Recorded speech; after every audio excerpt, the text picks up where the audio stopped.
Isang magandang umaga po sa inyong lahat. Magandang umaga po. Ngayon po ay 14 ng Mayo, May 14, 2024. At ang oras po dito sa Los Angeles, California ay 4:42. Alas 4, 42 ng umaga. Martes. Medyo maaga ako ngayon kasi may lakad, may pupuntahan. Kaya maaga ay para hindi mawala yung vlog ko everyday. Ang topic ko po ngayon ay gusto kong i-disprove yung sinasabi ni Bato de la Rosa at saka ni Morales, yung confidentiality of the witness. Ayan po. Matagal ko na sanang gustong talakayin ito. Pero ngayon na lang, kasi yun na ang yun na ang rason ni Morales at saka ni Bato. Actually, Bato de la Rosa is coaching Morales. Pakinggan nyo po yung hearing, yung third hearing. Parang nilalagay na ni Bato de la Rosa sa bunganga ni Morales yung answer, kasi tinatanong niya yung hindi ba kanya ayaw mong sabihin dahil nag-aalala ka sa seguridad nung informer mo. Ayun, di ba? Kaya sabi naman ni Morales, ay sir, sabi niya, parehas naman tayong pulis. Ayun na, hindi ba? Magbubulahan lang sila Pero yan ang tatalakayin ko, yung confidentiality na yan, hindi naman hindi naman panghabang panahon yan Hindi.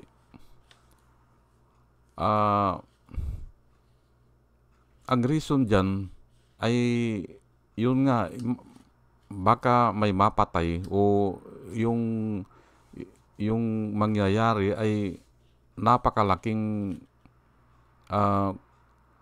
yung distraction. Ayun po. Kaya hino-hold muna. Pero hindi naman ganyang katagal. Wala pong ganyan. Na 12 years na confidentiality pa. Ay kung yung mga tao ay patay na, bakit hindi mo pa ibulgar yan? Kung patay na o dispalinghado na, Alzheimer na, o kaya hindi na makapag-drugs kasi nga imbalido na Hindi ba? Bakit ano ang saysay? Pero usually pag matanda na, hindi na pwede yan yung drugs na yan. Yung mga drugs kasi ay sa kabataan lang yan. Opo.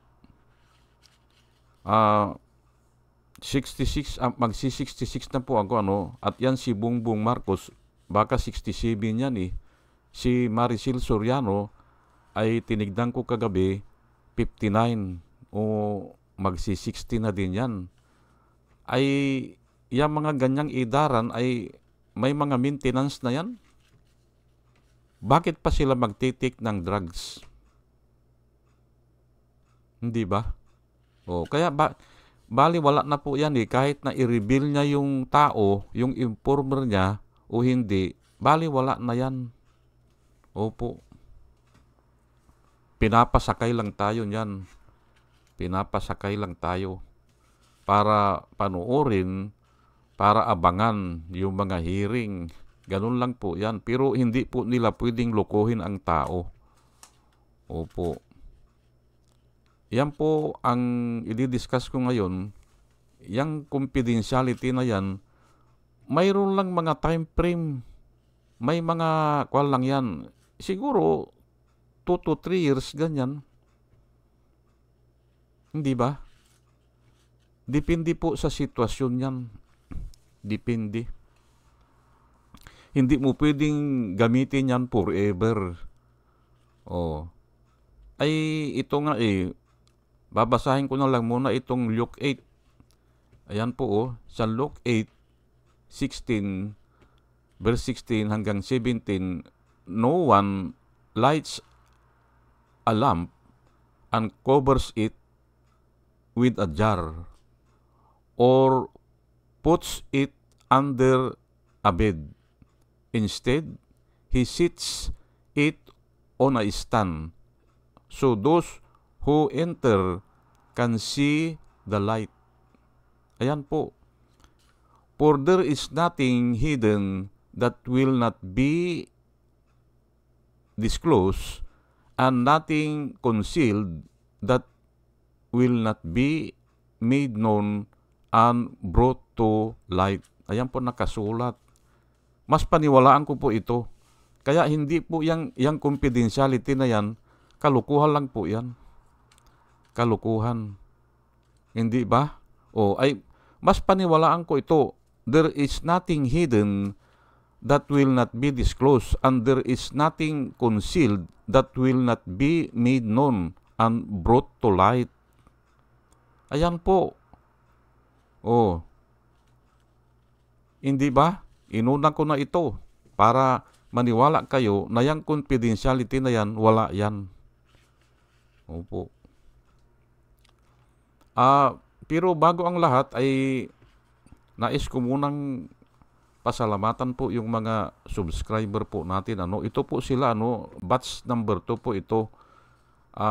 Pussycat, Doris, May, Antonino, Ronel, A.B. Compio, Joey Valenzuela. Salamat po sa inyong lahat. Nang dahil po sa inyo ay ako ay masigasig na nag-vlog po araw-araw from 6:30 to 7 o'clock. Ngayon lang medyo maaga kasi may pupuntahan ako sa airport. Third pangatlo, user NB, Parot,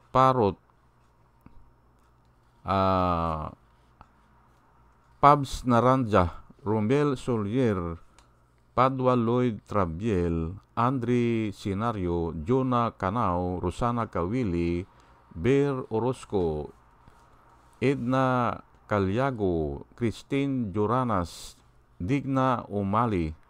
Alam ko ito sila, nakikita ko rin ito sila sa ibang vloggers. Opo. At natutuwa naman ako kasi nga marami tayong impormasyon na nakukuha kung marami tayong pinapanood.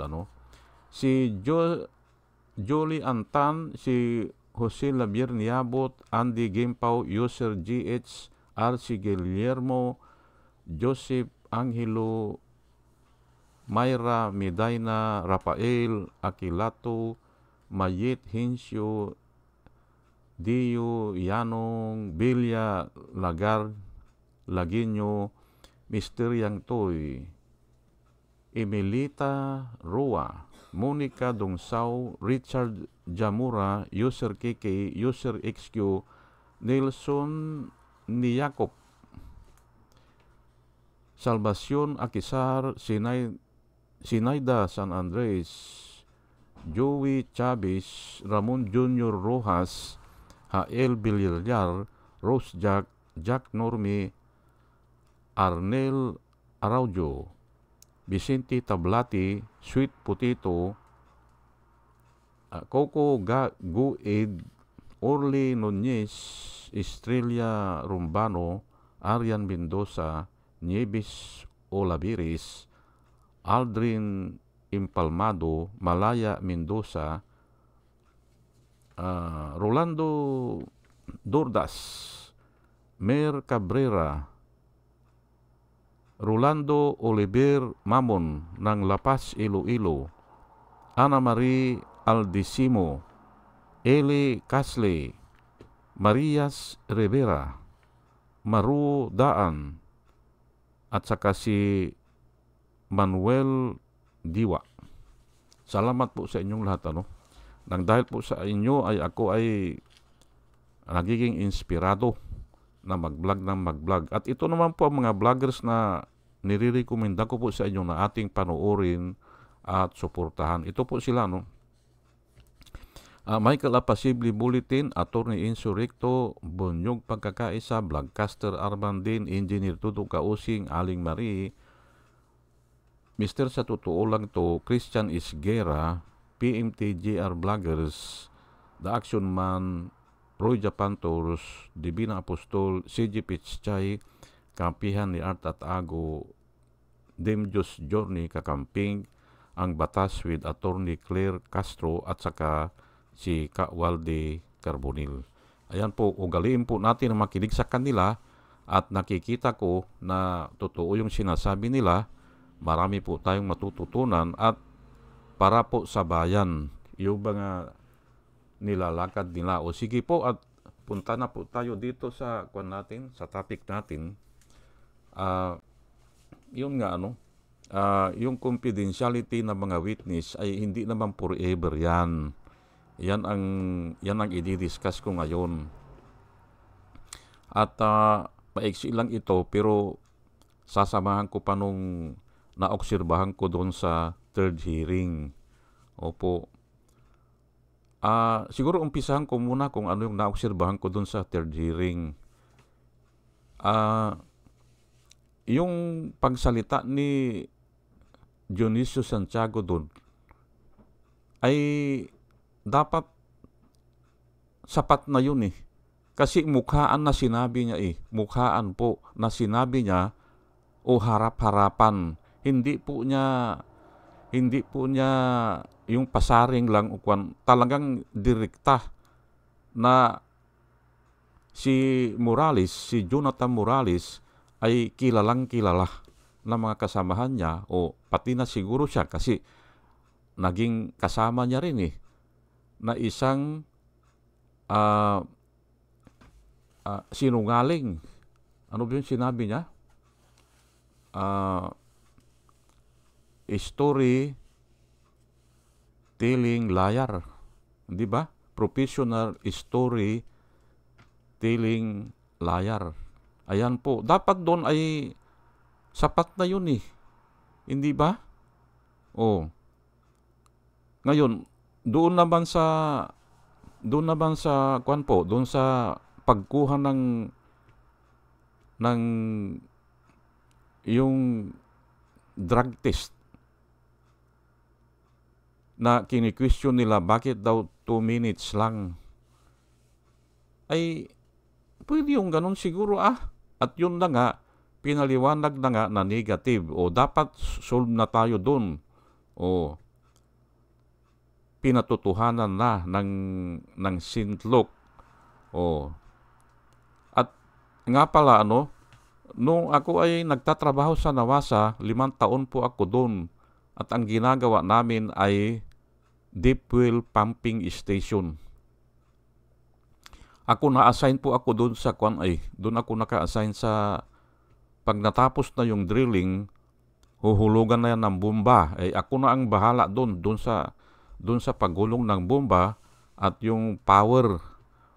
Ang main function ko is to follow up the power application to Meralco. Ayan po, pag lagyan na ng power yan, ititestingin ko na yan o i-develop ko pa. Pero doon sa pag-testing namin, mayroon kaming dala-dalang kit. Opo, tandang-tanda ko yan kasi yan ang trabaho ko Pag delikado yung lugar na maalat, habang pinapampo namin yan, tinitingnan namin yung alkalinity, kasi nga yan ang kalaban namin pag gumawa kami ng deep well, yung alat. Ang dami po na nare-reject na deep well. Matandaan ko yan sa diyan sa Pasay, diyan sa school ng yung mga bingi. Doon hindi po masa yun kasi nga maalat ang nakukuha. Binumbak ko yan ng 1 buwan. Wala talaga. Inabandon namin at saka isa doon sa Balot Tondo.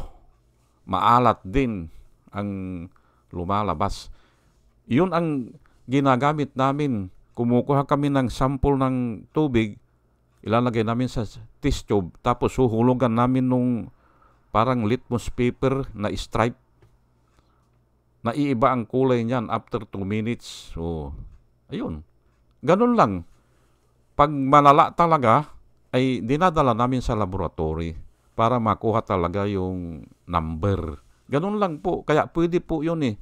At lahat kami gumagawa nun. Lahat kami. Habang dun sa mga drilling o dun sa mga sampling ng water, kumukuha kami eh. Ayan po, no? So, hindi po imposible yun. Yung 2 minutes o 3 minutes. Yung kwan naman, yung sinasabi ko kanina na yung si Bato, parang kinukutsing niya eh. Tinuturuan niya si Morales na sabihin na hindi niya maihayag dahil natatakot siya doon sa buhay ng informant niya. Ganon eh. Aywan ko lang pero sasabihin ko na rin, ang pagkaintindi ko kasi dito ay talagang nakaplano yan. Si Bato de la Rosa at saka yan si Jonathan Morales ay nakaplano yan at isinusugo sila ni Digong. Opo, isinusugo nila sila na ganyan ang gagawin nila. Hindi po ako naniniwala na maari ganun siguro. Nagtatanga-tangahan na lang ito si Bato de la Rosa, pero alam niya yan na yung dokumento ay diniscuss ko na nga nung isang araw at Biblia po ang ginagamit ko kasi mayroong dispute na walang dokumento na ganyan at sinasabi naman ni Morales na mayroong dokumento na ganyan. Hindi ba? Adi titingnan po natin ang Biblia kung ano ang sinasabi sa ganyan. Kung mayroong ganyan, diskusyon o dispute o arguments, kailangan magpresenta po sila ng witness. Ayan po. Ngayon, ang PDEA ay nagpresenta na ng witness eh. Walang ganyang papilis, walang ganyang pangyayari, walang ganyang naganap noong mga araw na yan. Sinabi na ng PDEA at ang dami po na nagpresenta. Ang tanong ko po, sino ngayon ang witness ni Morales para patunayan na ginawa niya yung dokumento na yan noong mga araw na yan? Ay wala eh. Hindi raw niya matandaan kung sino yung kaharap niya. Samantalang sinasabi niya, isinusulat ko, sabi niya eh, ang mga pangalan, sabi niya eh, noon nasa harapan ko. Hindi ba? Ay ngayon, hindi raw niya matandaan o hindi niya maalaala. At saka isa pa, wala siyang witness eh. Sinasabi lang niya na may dokumento na ganyan at ito naman si Bato de la Rosa ay kakutsaba yan na sinasabi niya authentic yan. Paano mo po sasabihin na authentic yan na Xerox lang yan? Xerox lang yan na galing kay Maharlika. Electronic file lang yan na print tapos ay ayan na, hindi original po yan. Hindi po kwan yan, hindi ang tawag na ay authentic. Paano authentic yan na Xerox nga yan eh? O electronic file yan eh? O ang tawag nyo ay soup file? O Xerox nga? Ay tanga na lang ang maniniwala dyan. Ngayon ay yun nga. Ang pwede mong patunayan dyan, Bato de la Rosa, na may butas. Pero hindi mo pwedeng patunayan yan na binutasan dun sa opisina ng PDEA. Paano mapatunayan yan? na ang nagbutas niyan ay pidiya nung mga araw na yan? Hindi At saka doon po sa doon po sa yung papel, ay bata pa ako grade school pa ako ginagawa na namin yan Yung papel po, kahit na ngayon, subukan nyo, kumuha kayo ng bond paper, 2, sa iisang rim. Kumuha kayo. Paplantsahin mo yung isa. Plantsahin mo na kontrolado mo na hindi masunog. Makikita mo yung pinalansa mo, parang 10 years na Ganun po yan. O kaya, ipadaan mo sa baga o sa apoy. Pero delikado ang apoy kasi baka masunog sa mainit lang na baga. Ang mangyari dyan ay parang tuyong dahon. Opo, parang tuyong dahon na yan na luma na. Ang dali po na gawin yan. Yung papel na iisa ang pinagkuhanan mo na puting-puti yan kasi nga bond paper Bakit namin ginagawa yan? Ay naririnig namin po yan sa kaso naririnig namin yan. Pinapakinggan namin na yung papel, ipadaan mo lang sa init yan o plantsahin mo o sa baga, naiiba ang kulay niyan. Nagiging luma. Opo. Kaya ginagawa namin. Ganun ang nangyayari. Kaya ito si Bato de la Rosa ay wala ito. O sige, at punta na po tayo ngayon dito sa yung mga verse na gagamitin ko. Matthew 16, 19 hanggang 20.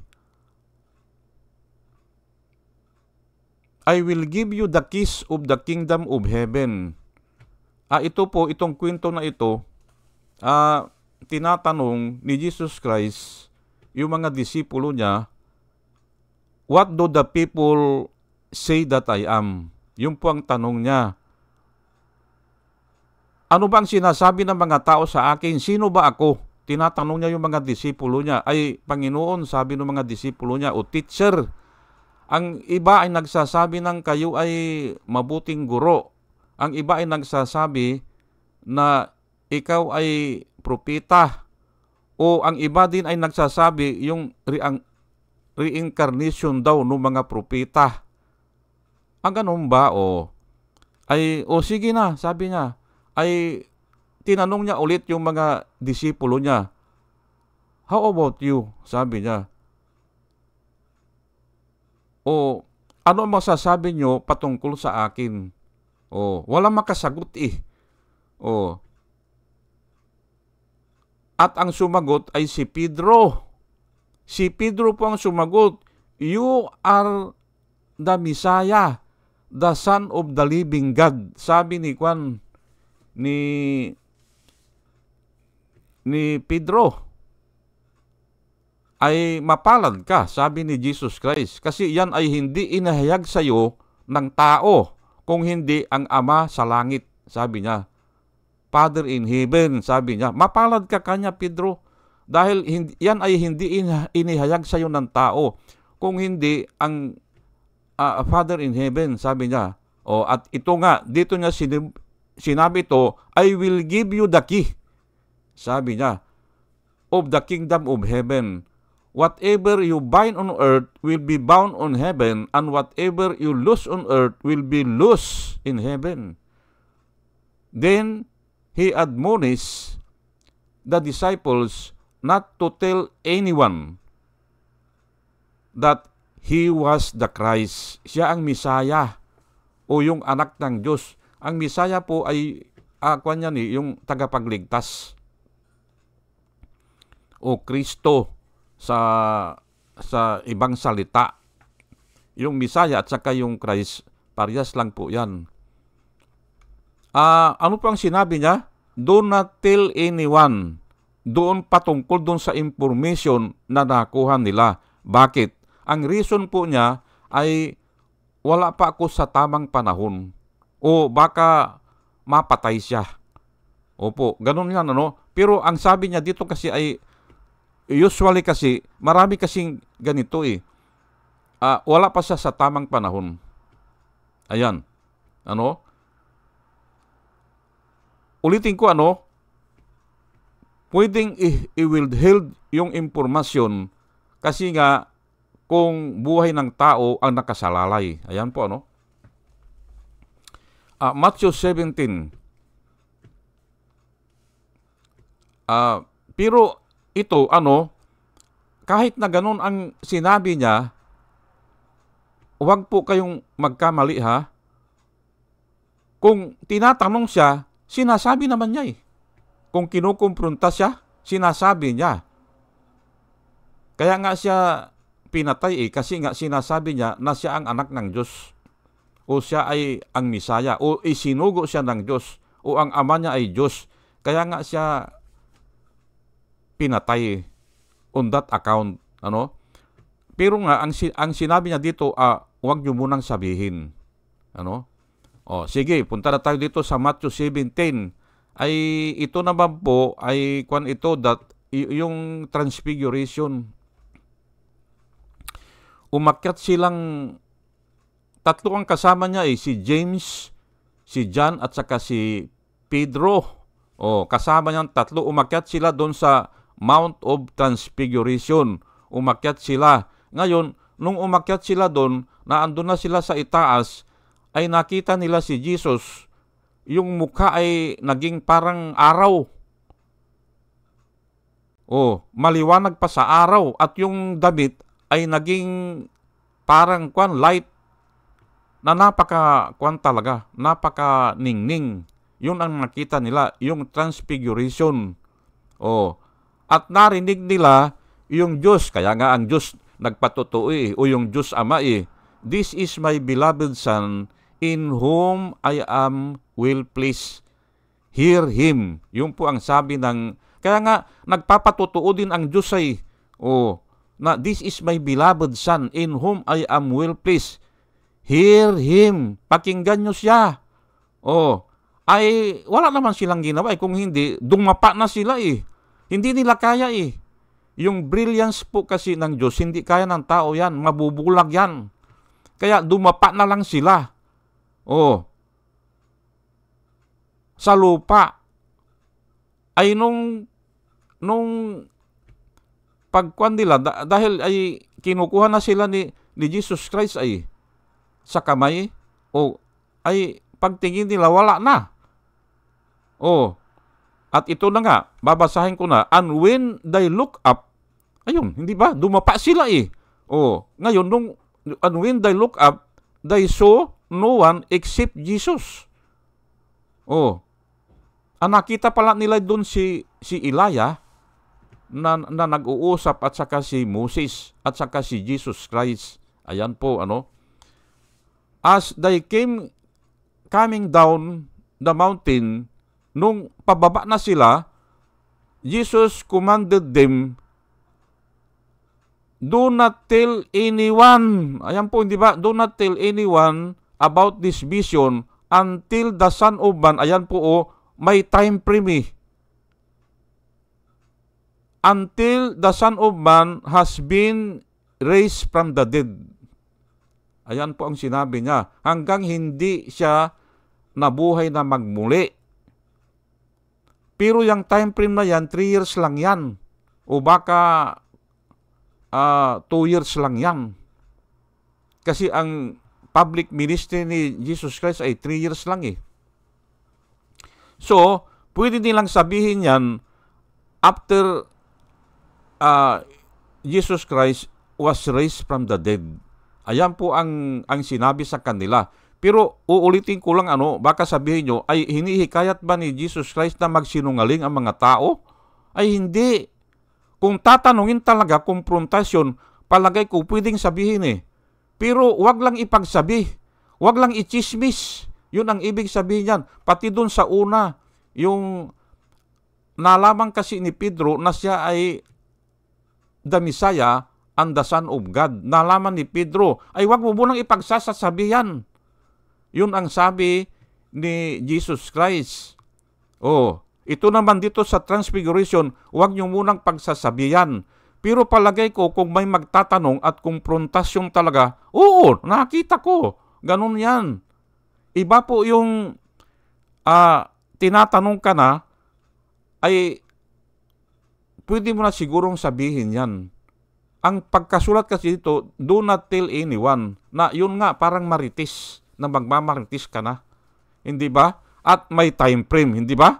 O ngayon, balik ngayon tayo dito kay Bato de la Rosa. 12 years na po yan eh. Bakit hindi pa pwedeng sabihin kung sinong informer niya? 12 years na po yan. Hindi ba? At bibigyan ko po kayo ng isang example. Ito ha, at hindi po natin maitanggi ito. Si Ragos, hindi ba? Si Ragos na kung saan ay nagtestify siya sa hindi totoo. Ilang taon bago niya nirecant. Wala pang 7 taon, nirecant na niya. Hindi ba? O, ganun po yan. May mga sikreto po na hindi talaga tatagal yan. Hindi tatagal.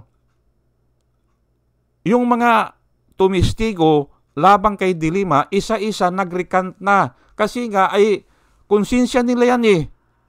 Ay kung namatay sila na bigla, hindi ba? Kung namatay po sila bigla, adi dadalhin nila po yan sa hukay. Hindi ba? O kaya kung namatay si Dilima, hindi natin alam ano, kung namatay si Dilima at hindi sila nakahingi ng tawad, adi problema nila yan. Hindi ba? Kaya nga ang sabi ko, nagbabago po ang panahon. Bakit hindi nyo pwedeng ilabas yan?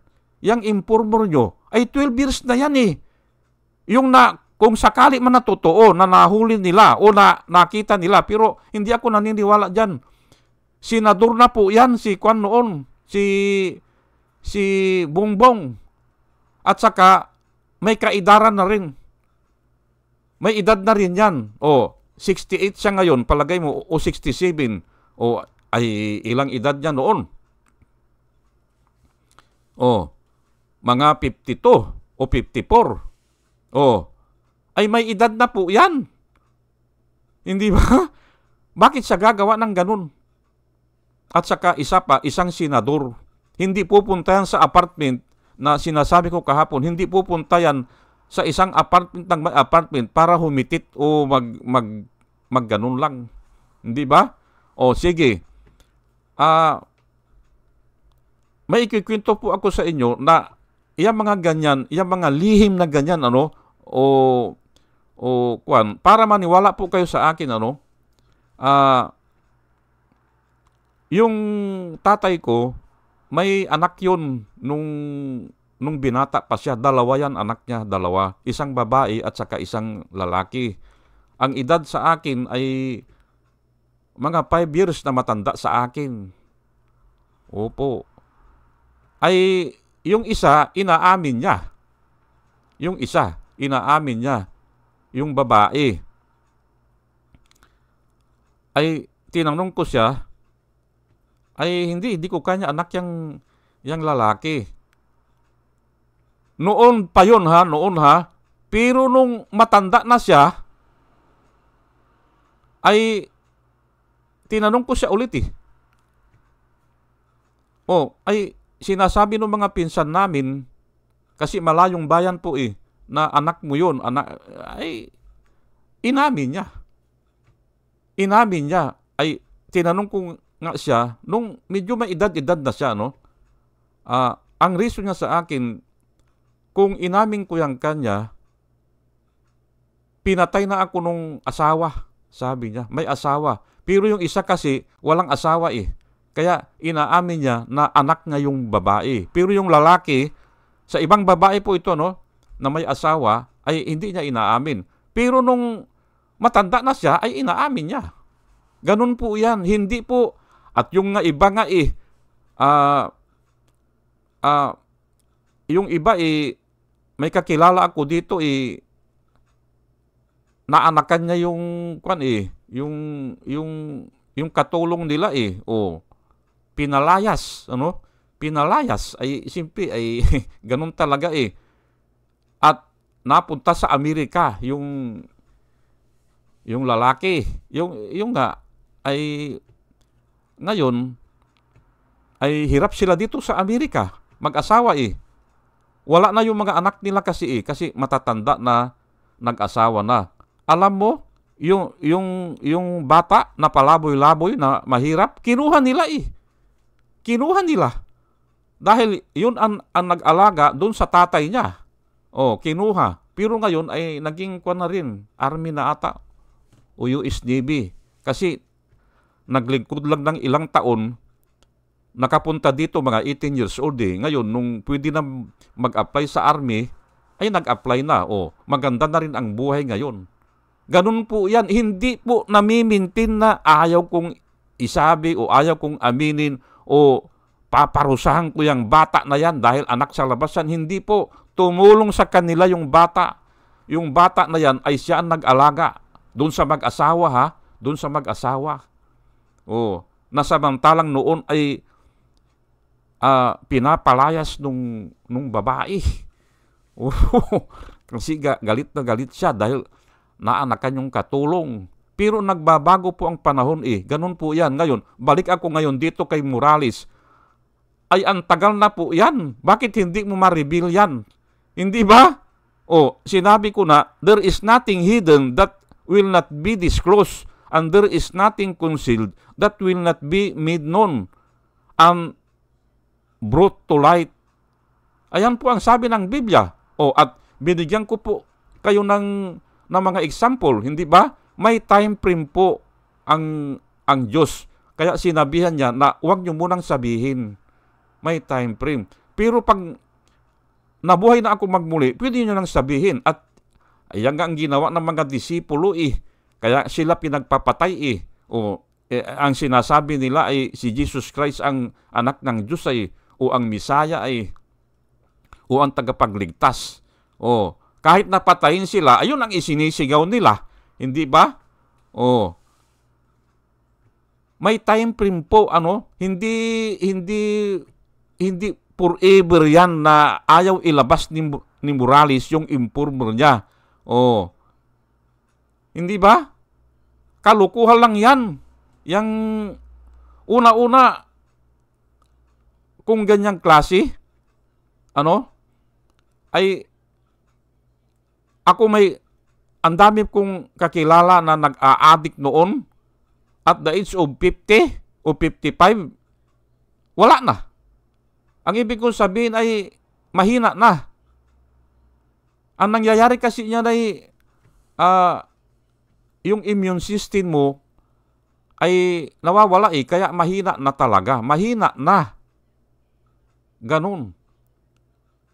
6 years old lang, mayroon akong kabats 6 years old lang namatay, parang matanda na talaga Matanda na dahil nga nagdadrag siya noon. May barkada rin ako noon na inupirahan siya sa appendicitis. Hindi tumalab yung mga kwan niya. Sabi ng doktor, bakit kanya hindi tumatalab ang anesthesia? Sabi niya ayun nga nagdudruga siya. Ay sige, sinaksakan ng maraming anesthesia. Ganun po yan Kung nagdudruga ka, bata pa siya noon Nasa 30s pa lang siya. Pero alam ko nung nagdudruga siya, ganun po ang nangyayari sa atin. Kaya pagdating mo ng ganyan, yung 50 ka na, ay mayroon nga akong kakilala ngayon 55 na nagsisisi na siya Kasi hindi na siya makapagtrabaho hindi na talaga. Dating driver, sa kada drive niya, ayun, nagdruga-druga siya. Ay ngayon, hindi na siya makapag-drive. 55 lang Ganun po yan. Kaya nga itong gustong itago ni Bato de la Rosa at saka ni Morales, yung informer niya, kalukuhan lang po yan. Hindi ba? Sinight ko yung pangyayari ng Biblia na kung saan sinabihan ni Jesus Christ na huwag yung munang sabihin. Pwede naman yun pero may time frame nga. Ayan, binasa ko na, hindi ba? Maliwanag po yan. At binigyan ko rin kayo ng example. Yung kay Ragos, hindi ba? Forever ba na itatago niya yung impormasyon na yun na sila ay pinilit lang na sila ay tinakot lang ni Duterte? Hindi ba? Hindi niya itatago yan. Oh. Kasi nga ay useless na itago niya Oh. At pananagutan niya yan sa Diyos. Kung sakali man na namatay si Dilima doon sa bilangguan, hindi ba? Oh. Ay ito simularis kwan lang tayo pinapasakay lang tayo Pag nagkwento ang dokumento po yan ay kwan po yan. Ako po ang gumawa dyan. Ako po ang nakapirma dyan. Na valid po yan. Ay valid ba yan na wala kang kwan wala kang witness Oh. Yun ang sasabihin niya. Ako po ang pumirma, sabi niya. Ako po ang gumawa dyan. Parating ganun. Oh. Ay kahit maghapon niyang sabihin yan, wala na bang ibig sabihin yan Bakit? Wala na bang witness Oh, hindi niya pinapirma sa bus niya. Hindi ba? Yun lang Umaakto siya ng sarili niya.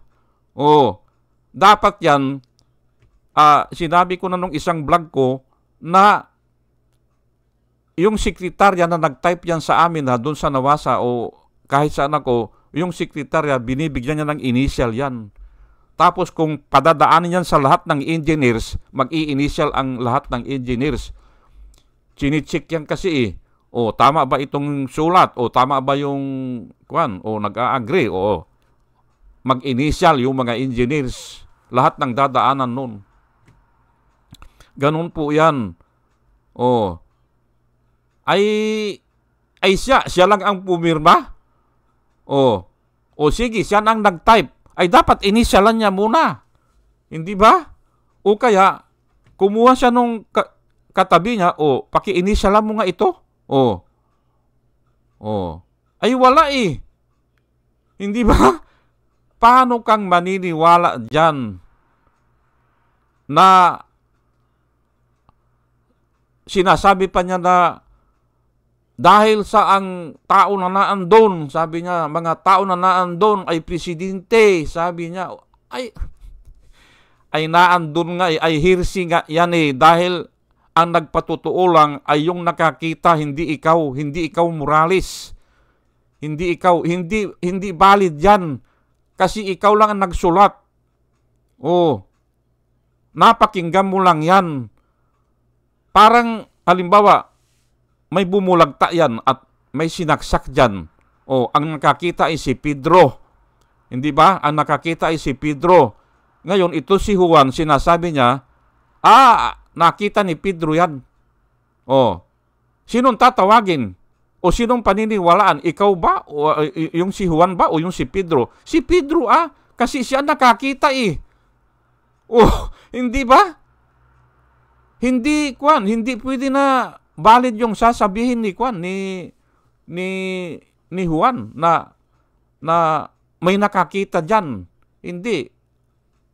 Tatanungin yung tao na yun, yung ituturo niya, ay hindi naman niya sinasabi sino yung informer niya Adi, wala yan. Hindi ba? Pinapasakay lang tayo diyan. Hindi ba? O sige po, at medyo mahaba-haba na po At sana tayo ay bigyan ng wisdom ng Diyos na nanggagaling sa Kanya para tayo ay makaunawa. At yan po ang panalangin ko po sa Diyos na sana sa ating pakikinig ay magkakaroon tayo ng wisdom. At muli ay isang magandang umaga po sa inyong lahat at salamat po sa inyong lahat. Salamat po.